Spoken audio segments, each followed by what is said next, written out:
नीति के लिए आवश्यक है। कृष्ण अर्जुन को यही समझा रहे हैं, जो नीति के लिए आवश्यक है वही कार्य कर, नहीं तो तुझे दुख प्राप्त होगा, अपयश प्राप्त होगा। उसका जो नीति है अर्जुन का, वह क्षत्रिय धर्म वाला है, उसी को करके उसी धारा में बह के वह आनंद को प्राप्त कर सकता है। चाहे उसके लिए कितनी मारकाट क्यों न मचानी पड़े, स्वजन का विरोध क्यों न करना पड़े, लेकिन वह धारा के विपरीत नहीं बह सकता है। उसके विपरीत बहते ही उसे दुख प्राप्त होगा, और प्रारंभिक दुख तो मोहग्रस्त होने से उसे मिल ही रहा है। उस दुख से मुक्ति के लिए ही कृष्ण ने अर्जुन को गीता सुनाई थी, और ध्यान उसी का मार्ग है, माध्यम है।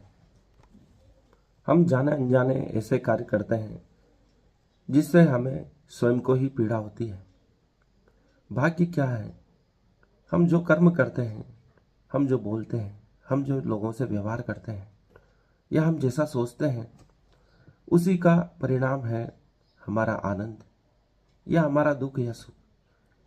यदि हम एक ध्यान की अवस्था में रहते हैं तो हमारे द्वारा कभी कोई गलत कार्य होगा ही नहीं कोई कार्य करने पर उसका पश्चाताप होगा। यह पश्चाताप ही दुख लाता है, और ध्यानी व्यक्ति कभी पश्चाताप नहीं करता है। वो जो हो जाता है उसके बारे में विचार भी नहीं करता है।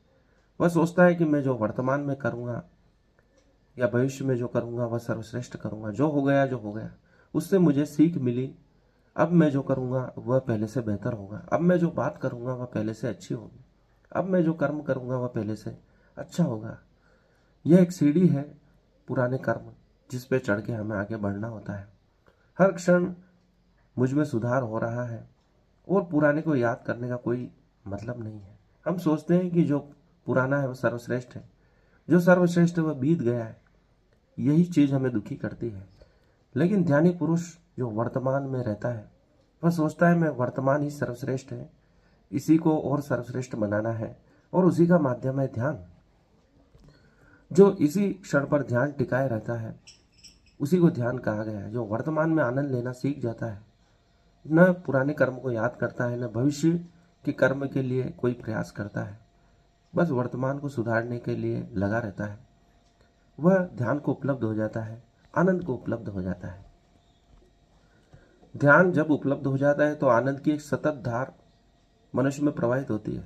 उसे सुख दुख प्रवाहित नहीं करते हैं। जैसा कि कृष्ण गीता में कहते हैं, दुख सुखे समय कृत्वा, वह योगस्थ हो जाता है। योगा कर्मसु कौशलम की भांति प्रत्येक कर्म को करते हुए देखता है। वह एक ही कार्य से बोर नहीं होता है, क्योंकि उसे कुशलता बढ़ानी है। अर्जुन कुशलता बढ़ाने के लिए लगातार धनुष बाण चलाने का अभ्यास करते रहते थे।